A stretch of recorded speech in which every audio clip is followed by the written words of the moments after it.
मित्रांनो, तुमचा भाऊ पहिल्यांदाच विमानात बसला आणि विमानात असं काय झालं की विमानातले सगळे पॅसेंजर्स घाबरले. तर हर महादेव मित्रांनो, मी आहे स्वप्नील देवडे. मी निघालोय थायलंडला. तर आपण मागच्या ब्लॉगमध्ये पाहिलं की आपण आलोय मुंबईला आपली पॅशन प्रो गाडी घेऊन आणि आपण आपल्या मावशीच्या इथं मुक्काम केला होता.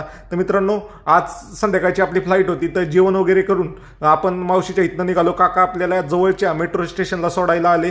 तर आपण आनंदनगर मेट्रो स्टेशनला उतरलो, काकांना बाय बाय केलं आणि आपण मेट्रोने गोंदिवलीला जाणार होतो. कारण तिथनं एअरपोर्ट जवळ, एअरपोर्टच्या जवळचा सगळ्यात जवळचा मेट्रो स्टेशन गोंदिवली आहे. तिथनं मेट्रो स्टेशनवर गेलो, तिकीट काढलं. मित्रांनो, तिकीट जपून ठेवायला लागतंय मेट्रोचं, नाही तर असं फकाट उघडत नाही, त्याला तिकीट स्कॅन करायला लागतंय. तर मित्रांनो, फायनली आपण मेट्रो स्टेशनला पोहोचलो आणि मेट्रो पण आली आणि आपण मेट्रोमध्ये बसून गोंदिवलीच्या दिशेने निघालो. मित्रांनो, पण मेट्रोतला प्रवास एक नंबर. मित्रांनो, काय ट्रॅफिक बिपिक नाही, एकदम फास्टमध्ये जाता येईल. गर्दी पण नव्हती मेट्रोमध्ये. मी ज्या टायमिंगला निघालो होतो 5-5:30च्या दरम्यान, आणि मेट्रोमधनं इतके सुंदर सुंदर व्ह्यू दिसत होते. मुंबईचे नाद खोळा व्ह्यू दिसत होते. मित्रांनो, एकदम भारी भारी बिल्डिंग दिसत होत्या. मित्रांनो, तर काही काही बिल्डिंग नाही अशा एकदम विदेशातल्या असल्यागतच वाटत होत्या, जशा दुबईमध्ये पाहतो किंवा मलेशिया सिंगापूरमध्ये पाहतो तशाच बिल्डिंग दिसत होत्या. मुंबईच्या एक नंबर मेट्रोतनं दिसत होते. मित्रांनो, फायनली आपण नाही गोंदिवली स्टेशनला पोहोचलो. हा शेवटचा स्टेशन आहे मेट्रोचा आणि तिथनं पुढं आपल्याला नाही एअरपोर्टला जाण्यासाठी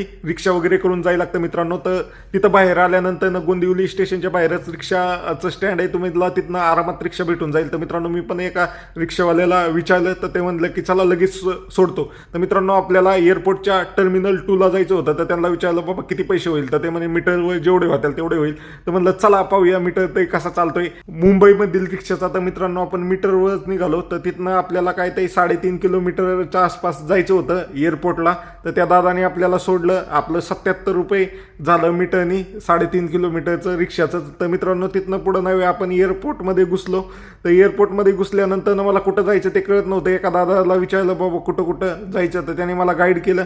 मग आपण डायरेक्ट पार्किंग 10ला गेलो. पार्किंग 10 वरती लिफ्टनी P10ला गेल्यानंतर नाही आपल्याला जे मेन एअरपोर्ट आहे ते मी पाहिलं की विराट कोहली किंवा कुठला पण क्रिकेटर आला ना, त्यात हा व्ह्यू दिसतो की बाबा वरती सगळे बॉक्स बनलेले. तिथं फायनली पोहोचलो. मित्रांनो, तर एअरपोर्टला आल्यानंतर पहिलं नाही मी मनी एक्सचेंज करायला आलो. आपल्याकडे जे पैसे होते ते कन्व्हर्ट करण्यासाठी आलो. मित्रांनो, तर आपल्याकडे जे इंडियन पैसे होते ते आपण थाई बातमध्ये कन्व्हर्ट करणार होतो आणि काही पैसे आपण डॉलरमध्ये कन्व्हर्ट करणार होतो. अशा प्रकारे आपण ते पैसे वगैरे कन्व्हर्ट करून घेतले. त्याचा पूर्ण व्हिडिओ आपल्या यूट्यूब चॅनल MH बॅकपॅकरवर आलेला आहे. मित्रांनो, तुमच्यापैकी कोण नवीन पाहत असेल तर फॉलो नक्की करा, कारण पुढच्या व्हिडिओमध्ये मी सांगणार की एअरपोर्टमध्ये एंट्री कशी करायची, तिथं गेल्यावर बोर्डिंग पास कसा घ्यायचा, इमिग्रेशन कसं क्लिअर करायचं, त्यानंतर सिक्युरिटी चेक कसा क्लिअर करायचा, प्लेनमध्ये कसं बसायचं, हे सगळं पुढच्या ब्लॉगमध्ये सांगणार आहे. तर मित्रांनो, फॉलो नक्की करा आणि तुमच्या जास्तीत जास्त मित्रांपर्यंत शेअर करा.